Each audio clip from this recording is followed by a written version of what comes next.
Hello, my sweet summer children. I'm back with some juice to get you through the long night. In the Cersei podcast I did with the Golden Company, I talked briefly about Cersei's master plan. In this video, I'm going to tell you what that is. In season 6, Cersei made some savage power moves. The biggest power move she made is blowing up the Sept of Baelor with all of her enemies inside it. The level of savagery you have to blow up a church full of people is just off the scale. She gets crowned Queen of the Seven Kingdoms and Protector of the Realm. The lady that just blew up the church with the people in it is named Protector of said people. Damn, life ain't fair. Then we get this shot of Jaime. And it's like the show doesn't show the strain that is on the relationship of Jaime and Cersei. They paint a much prettier picture than what it really is. Jaime knows that Cersei has fucked Lancel, the Kettlebacks, possibly Moonboy, just being a hoe.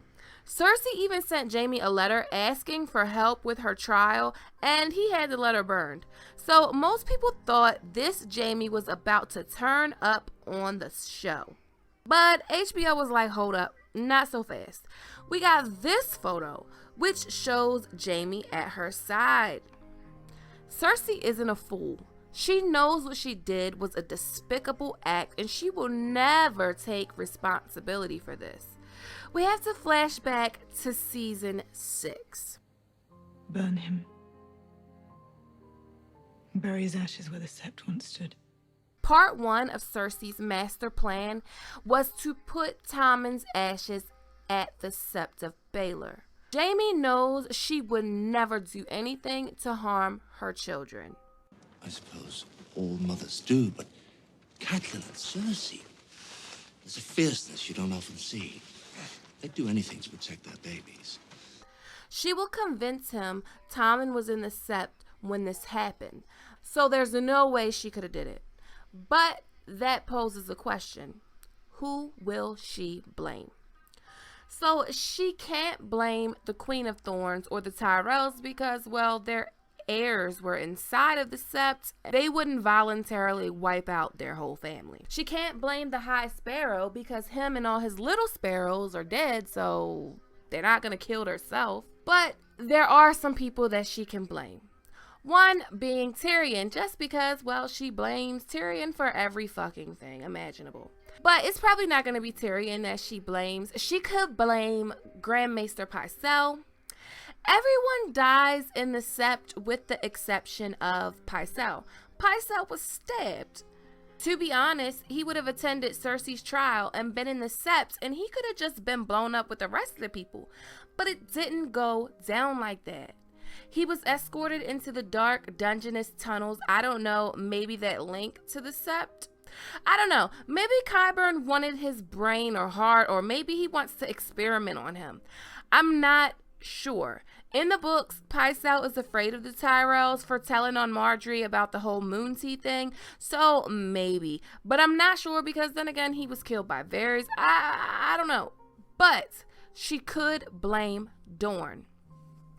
When Jaime leaves King's Landing for River Run, this is what's been going on. Marcella has just been killed by the Sand Snakes, or Alleria, and while Prince Trystane is in King's Landing, he is murdered by the Sand Snakes as well. Prince Oberyn was killed in a trial by combat in King's Landing, and Dorne blames the Lannisters. They also blame the Lannisters for the deaths of Ilya Martell and her children. What better way to avenge your father than to blow up the Lady of Lannister during her trial by combat? I know, you're probably thinking, but she wasn't going to have a trial by combat. True, but Jaime doesn't know that. Jaime doesn't know that Tommen changed up the rules. There's also no one around to tell him. The last thing Jaime hears is a nonchalant Cersei not giving a fuck about her trial.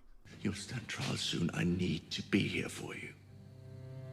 It will be a trial by combat. I have the mountain. The only complication is that the Tyrells are aligned with Dorne, so how will Cersei explain that? She will simply say, well, yeah, the Queen of Thorns hated her. She's a grieving fool. She's too blind to see it. Or she could say she's not really working with Dorne. She's working with the Dragon Queen.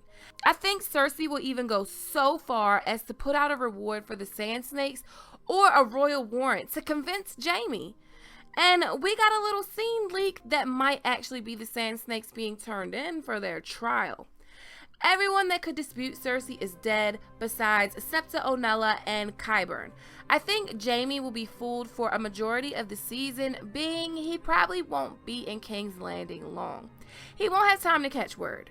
The Queen of Thorns would be able to clear some things up for Jaime though, especially to the fact that trial by combat was outlawed and Cersei is likely to be the one who blew up the Sept of Baelor.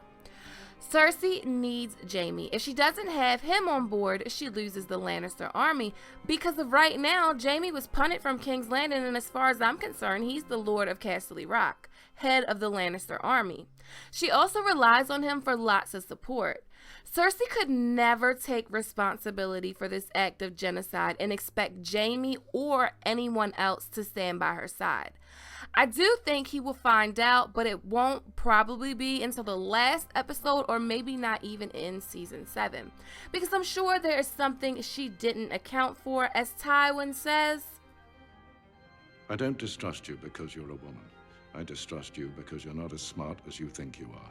I could be wrong, I don't know, but it feels like this is what's gonna go down to me. As always, thanks for watching. Like this video if you like it. You can connect with me on these social medias. Please hit that subscribe button and hit that notification bell so you can become a sweet summer child. Okay, my sweet summer children. Have a good day.